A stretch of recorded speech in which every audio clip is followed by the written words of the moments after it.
Bring back Bonbon. There once lived a generally happy 8-year-old boy named Daniel Pemberson. He was particularly happy one day, however, when his dear grandmother came for a visit and, as was her custom whenever she visited, she had a little surprise gift for him. This gift, though, wasn't so little in size. It was quite large. So without delay, Daniel quickly unwrapped it and his eyes lit up when it turned out to be the gift of his dreams, a gorgeous doll adorned in bright pink from head to toe. He named it Bonbon, and immediately, he started grinning from ear to ear. From that moment on, for the remainder of the day, he played with Bonbon the doll, repeatedly hugging and kissing it. His mother Dolores was quite thrilled at seeing Daniel happy. His father Anthony, on the other hand, was quite taken aback by this. Upon glancing at Dolores, he had a puzzled look on his face. He then resumed his gaze upon Daniel, shaking his head in disbelief.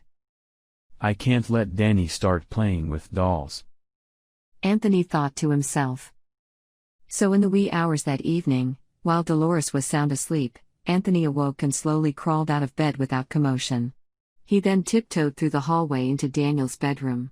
With Daniel sound asleep and Bonbon the doll clutched tightly in his arms, Anthony tiptoed over to him, and then slowly but carefully, he slithered the doll out of Daniel's arms and tiptoed slowly out of the bedroom.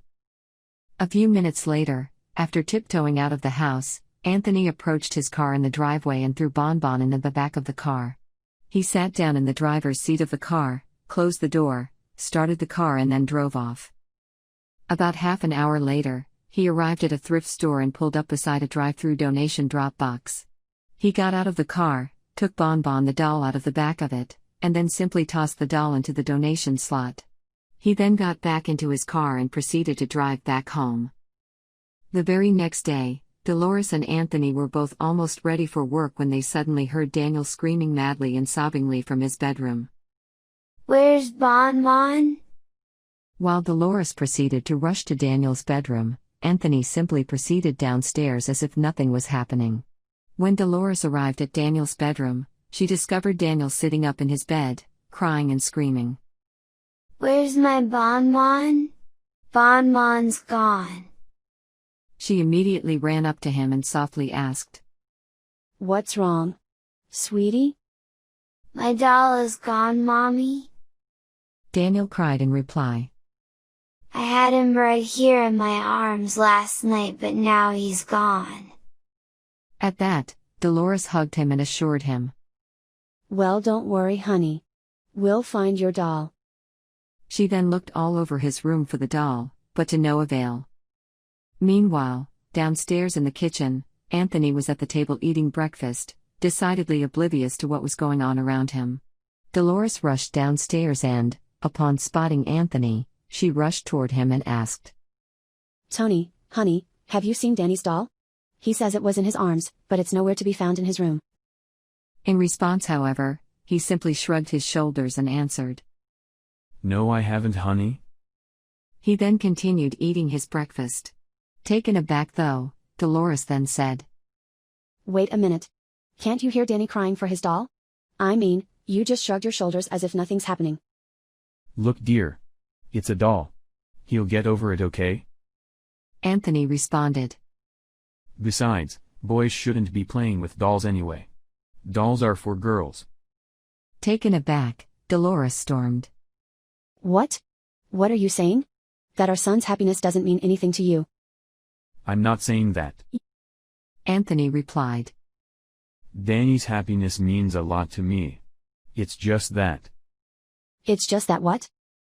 Dolores snapped, gazing sternly at Anthony with her fists clenched into her sides as he stood up and took a deep breath. Dolores then screamed. Answer me, darn it. At that, Anthony took a deep breath and proceeded to explain. Look. I took his doll away from him last night. I took the doll from him while he was sleeping and took it to the thrift shop. At that, Dolores began breathing heavily as she loudly fumed. You did what? I know what you're thinking, Dolores. Anthony responded. But it's not like that. He took another deep breath, and then he continued. Look. Dolls are for girls, and Danny's a boy, And I just don't want our son to grow up to be a girly man. That's all. Can't you see that? At that, however, Dolores swiftly slapped Anthony across his face with the back of her hand. She then growled. Look. I don't give a rat's behind what you think or what it takes, bring back Bonbon. At that, he was taken aback and said. Wait a minute. What? You heard me, darn it. Dolores retorted. Bring back our son's freaking doll. Now. But why? Never mind why, doggone it. Dolores screamed. She then pointed right at him and angrily demanded. Mark my words, Tony.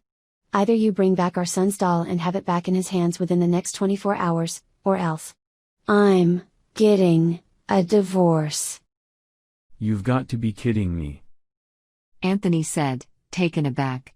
At that, however, Dolores gave Anthony another slap across his face with the back of her hand, and then she screamed. Does it stinking sound like I'm kidding, darn it? With that, she stormed out of the kitchen and proceeded to help Daniel get ready for school.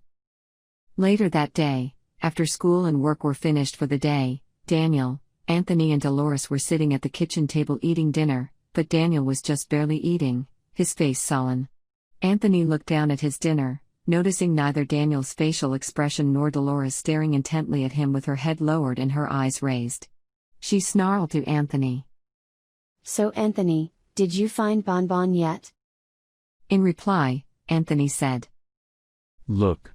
It would be different if it were an action figure, but for Pete's sake, it's a doll. Get over it. You have 12 hours left, mister? Dolores screamed in response. That means that unless you find that doll, you're 12 hours away from a divorce. Is that what you want? Dolores, calm down. Not in front of Daniel here. Okay? Anthony started to plead. In response, however, Dolores shouted. Calm down, my anus, Buster. Find that stinking doll yesterday. With that, she got up, picked up Daniel and stormed out of the kitchen. The next day began with Dolores and Anthony getting ready for work and Daniel getting ready for school, but there was no communication whatsoever among the three. That evening, after work and school, Dolores and Anthony sat across from each other at the kitchen table, this time after they had finished dinner. They stared each other down. Dolores then growled. I'm going to ask you for the last time. Where is the flipping doll? Did you retrieve it yet? In response, Anthony nodded no. He then said. Look. Daniel will grow up and get over it. It's a doll. At that, however, Dolores got up, stormed over toward him, and yet again, she slapped him across his face with the back of her hand. She then stormed out of the kitchen in complete disgust. A few minutes later, Dolores stormed out of the house with 2 packed suitcases, and Daniel followed her. Anthony followed after them and pleaded to Dolores. Please, don't go.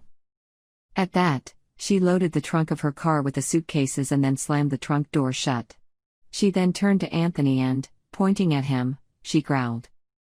All because you're worried that our son will grow up to be a girly man just for playing with dolls? No, he will not. She then took a deep breath and continued growling. Well, you know what? I will not allow my son to be raised by a chauvinist the likes of you. She then proceeded to buckle Daniel securely in the back seat of her car and then thereafter, she climbed into the driver's seat thereof. She then gazed at Anthony and growled. You know something, my parents warned me about men like you.